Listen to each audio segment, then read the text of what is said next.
നമസ്കാരം ടീച്ചർമാരെ. എല്ലാ വർഷവും നമ്മൾ പോഷൻ ബക്വേഡയുടെ ഭാഗമായിട്ട് പ്രോഗ്രാംസ് കണ്ടക്ട് ചെയ്യാറുണ്ട്. അതിൻ്റെ എൻട്രീസ് വരുത്താറുണ്ട്. ജനാന്തോളം ഡാഷ്ബോർഡിലാണ് എൻട്രീസ് വരുത്താറ്. അപ്പോൾ നമുക്ക് ഇതെങ്ങനെയാണ് എൻട്രി വരുത്തുക നോക്കാം. ഇത്തവണത്തെ പോഷൻ ബക്വേഡ മാർച്ച് 9 തൊട്ടിട്ട് 23 വരെയാണ്. അപ്പോൾ അതിൻ്റെ എൻട്രി എങ്ങനെയാണ് വരുത്തേണ്ടത്, എങ്ങനെയാണ് ജനാന്തോളം ഡാഷ്ബോർഡിൽ കയറേണ്ടതൊക്കെ നമുക്ക് നോക്കാം. അതിന് നമ്മൾ ഗൂഗിൾ ക്രോം ഓപ്പൺ ചെയ്യുക. ഗൂഗിൾ ക്രോം ഓപ്പൺ ചെയ്തിട്ട് ജസ്റ്റ് പോഷൻ അഭിയാൻ എന്ന് സെർച്ച് ചെയ്യുന്ന സ്ഥലത്ത് സാധാരണ നമ്മൾ ടൈപ്പ് ചെയ്യില്ല, അതേപോലെ പോഷൻ അഭിയാൻ എന്ന് സെർച്ച് ചെയ്യുന്ന സമയത്ത് നമ്മളൊരു സൈറ്റിലെത്തും. ജസ്റ്റ് ഫുള്ളായിട്ട് പോഷൻ അഭിയാൻ എന്ന് സെർച്ച് ചെയ്യുക. ഇതല്ലാന്നുണ്ടെങ്കിൽ ഒന്നുമില്ല ഇങ്ങനെ ചെയ്യുക. അല്ലെങ്കിൽ ഓൾറെഡി നമ്മുടെ വാട്സപ്പ് ഗ്രൂപ്പിൽ അതിൻ്റെ ലിങ്ക് അയച്ചിട്ടുണ്ട്. ആ ലിങ്ക് വഴിയും കയറാൻ പറ്റും. അത് നമുക്ക് ഇങ്ങനെ നോക്കി നോക്കാം. പോഷൻ അഭിയാൻ എന്നുള്ള സൈറ്റ് എടുക്കുക. സൈറ്റ് എടുത്തു കഴിഞ്ഞാൽ ഇങ്ങനെ ഒരു പേജ് വരും. ഈ പേജിൻ്റെ ഇവിടെ ആ സൈഡിലൊരു 3 വര കണ്ടോ, ഇവിടെ ഈ ആരോ കാണിച്ച പോലെ അതിൽ പ്രസ് ചെയ്യുന്ന സമയത്ത് നമുക്ക് എന്ത് വരുന്നു വെച്ച് കഴിഞ്ഞാൽ ഡാറ്റ എൻട്രി എന്ന് വന്നു കണ്ടോ. ഈ ഡാറ്റ എൻട്രി അമർത്തുക. ഈ ഡാറ്റ എൻട്രി അമർത്തുകഴിഞ്ഞാൽ അവിടെ യൂസർ നെയിമും പാസ്വേഡും കൊടുക്കാൻ വരും. അത് രണ്ടും എൻ്റർ ചെയ്തിട്ട് ലോഗിൻ ചെയ്യുക. റിമെമ്പർ മീ ടിക്ക് ചെയ്ത് കൊടുക്കുക. ഞാൻ ഓൾറെഡി ഇത് ചെയ്തിട്ടുണ്ട്. അപ്പോൾ അതിനുശേഷം ആ യൂസർ നെയിമും പാസ്വേഡ് എന്താണെന്ന് ഞാൻ ഓൾറെഡി വാട്സപ്പ് ഗ്രൂപ്പിൽ ഷെയർ ചെയ്തിട്ടുണ്ട്.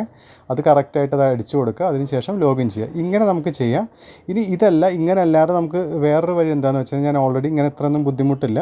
നേരിട്ട് നമുക്ക് ഓൾറെഡി അടിച്ചു തന്ന ഇതുണ്ടല്ലോ, അതായത് വാട്സപ്പിൽ അയച്ച ലിങ്കില്ല, അതിൽ ജസ്റ്റ് ഒന്ന് അമർത്തിയാലും നമുക്ക് കിട്ടും. അതെങ്ങനെ നോക്കാം. അത് വാട്സപ്പ് എടുക്കുക. അതിൽ അയച്ച ലിങ്കില്ല, ലിങ്കിൽ ജസ്റ്റ് ഒന്ന് പ്രസ് ചെയ്യുമ്പോൾ ഓട്ടോമാറ്റിക്കായിട്ട് ഈ സൈറ്റിൽ തന്നെയാണ് പോവുക. ലോഡ് അയക്കാനായി പോഷൻ അഭിയാൻ സൈറ്റിൽ പോകും. ഇതിലും അതേപോലെ സൈഡത്തെ 3 കുത്ത് അമർത്തുക. ഡാറ്റ എൻട്രി അമർത്തിയിട്ട് ആ യൂസർ നെയിം പാസ്വേഡ് അടിച്ച് ലോഗിൻ ചെയ്യുമ്പോൾ നമുക്ക് ആ ലോഗിൻ പേജിൽ കയറും. ലോഗിൻ പേജിൽ കയറി കഴിഞ്ഞാൽ അങ്ങനെ വരും. അപ്പോൾ നമുക്ക് ജസ്റ്റ് മീതയ്ക്ക് പോയി കഴിഞ്ഞാൽ നമുക്ക് എല്ലാ ഡീറ്റെയിൽസും കാണാൻ പറ്റും. എന്തൊക്കെയാണ് എൻട്രി ചെയ്യേണ്ടത്, ഏതൊക്കെയാണ് എൻട്രി ചെയ്യേണ്ടത്, ആ ഡീറ്റെയിൽസ് മൊത്തം നമുക്ക് കാണാൻ പറ്റും.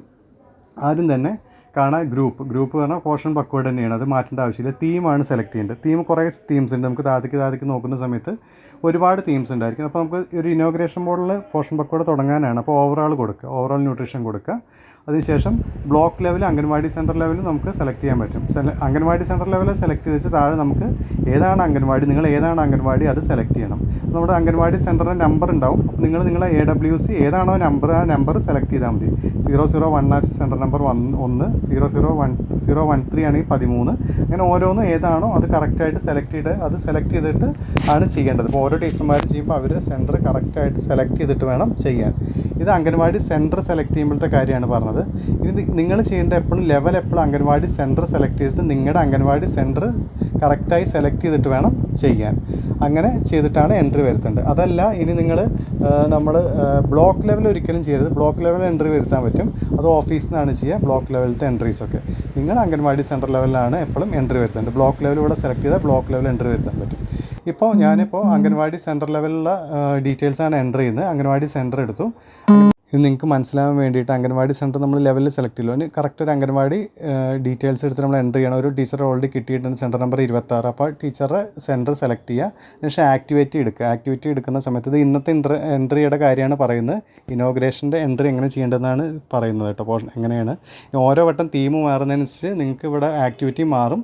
അങ്ങനെ കറക്റ്റായിട്ട് സെലക്ട് ചെയ്തിട്ട് ചെയ്യുക. ഇപ്പോൾ അതർ ആക്ടിവിറ്റി കൊടുത്തു. ഇനി ഫ്രം ഡേറ്റ് ഇന്നത്തെ ഡേറ്റ് കൊടുക്കുക. ജസ്റ്റ് അത് സെലക്ട് ചെയ്യുക. അതേപോലെ ടു ഡേറ്റും അതേപോലെ കൊടുക്കുക. അതും സെലക്ട് ചെയ്യുക. അത് രണ്ടും സെലക്ട് ചെയ്തിട്ട് ശേഷം പാർട്ടിസിപ്പേഷൻ ഡീറ്റെയിൽ ഉണ്ട് താഴെ. അവിടെ എന്താ ചെയ്യേണ്ടത് വെച്ചാൽ നിങ്ങളുടെ ഈ പരിപാടിയിൽ പങ്കെടുത്ത എത്ര പുരുഷന്മാർ, എത്ര സ്ത്രീകൾ, എത്ര ആൺകുട്ടികൾ, എത്ര പെൺകുട്ടികൾ, ആ കൊടുത്ത എണ്ണം, ആ വന്ന ആൾക്കാരുടെ എണ്ണം നിങ്ങളുടെ കയ്യിൽ ഉണ്ടായിരിക്കണം. അത് ഈ പരിപാടിയിൽ പങ്കെടുത്ത് ഇപ്പോൾ ഒരു പുരുഷനാണ് ഈ പരിപാടിക്ക് പങ്കെടുത്ത് 1 അവിടെ കൊടുക്കുക. സ്ത്രീകൾ എത്ര പേര് പങ്കെടുത്തുണ്ടോ ആ എണ്ണം അവിടെ കൊടുക്കുക. ഈ എണ്ണം കൊടുക്കുന്നതിന് താഴെ നിങ്ങൾക്ക് കാണാം ടോട്ടൽ വരുന്നത് കാണാം. അതേപോലെ ഓരോന്നിൻ്റെയും സെപ്പറേറ്റ് കുട്ടികളുടെയും അതേപോലെ വലിയവരും മുതിർന്നവരും കാണാം. ടോട്ടലും ഇവിടെ കാണാം. അപ്പോൾ ടോട്ടൽ അവിടെ വന്നു. അപ്പോൾ എൻ്റർ ചെയ്ത് കഴിഞ്ഞു. ഇനി അപ്ലോഡ് പിക്ചർ ബ്രോസ് പിക്ചർ എടുക്കുക. ആ പിക്ചർ സെലക്ട് ചെയ്യുക. അത്രേ വേണ്ടൂ. ബ്രോസ് പിക്ചർ എടുത്താൽ നമ്മുടെ ഫോട്ടോയ്ക്ക് പോകും. അതിൽ സെലക്ട് ചെയ്യുക. അത്രേ വേണ്ടൂ. അത് കഴിഞ്ഞാൽ പിന്നെ ഡിസ്ക്രിപ്ഷൻ എടുക്കുന്ന സമയത്ത് നിങ്ങൾ എഴുതുക. അപ്പോൾ ഇത് പോഷൻ ബക്വേഡ് ഇനോഗ്രേഷൻ അല്ലേ, അപ്പോൾ എന്താണോ അത് കറക്റ്റായിട്ട് അടിക്കുക. പോഷൻ ബക്വേഡ് അത് അടിക്കുക. അത് കഴിഞ്ഞിട്ട് അംഗൻവാടി സെൻറ്റർ നമ്പർ അടിക്കുക. അതിനുശേഷം ICDS പഴയന്നൂർ അടിക്കുക. ഇതിപ്പോൾ ഇനോഗ്രേഷനായിട്ട് വേറെ ഒന്നും അടിക്കേണ്ട, ജസ്റ്റ് ഇങ്ങനെ അടിച്ചാലും മതി, കുഴപ്പമില്ല, കാര്യം മനസ്സിലായാൽ മതി. അഥവാ ഇനി ഇനോഗ്രേഷൻ അടിക്കണമെന്നുണ്ടെങ്കിൽ അതും കൂട്ടത്തിൽ അടിക്കുക. ഇങ്ങനെ ഇത് മൊത്തം അടിച്ചതിന് ശേഷം നമുക്ക് സബ്മിറ്റ് ചെയ്യുക. അപ്പോൾ ഇത്രയും അടിച്ചു. നമുക്ക് സബ്മിറ്റ് അടിക്കുക. സബ്മിറ്റ് ചെയ്യുന്ന സമയത്ത് എന്താ വരുന്നത് നോക്കി നോക്കാം. സബ്മിറ്റ് ചെയ്യുന്നത് ഇൻവാലിഡ് ഡാറ്റ എൻട്രഡ്. എന്താ കാരണം എന്ന് വെച്ച് കഴിഞ്ഞാൽ ഈ ഡിസ്ക്രിപ്ഷനിൽ ചില അക്ഷരങ്ങൾ അവർ എടുക്കില്ല.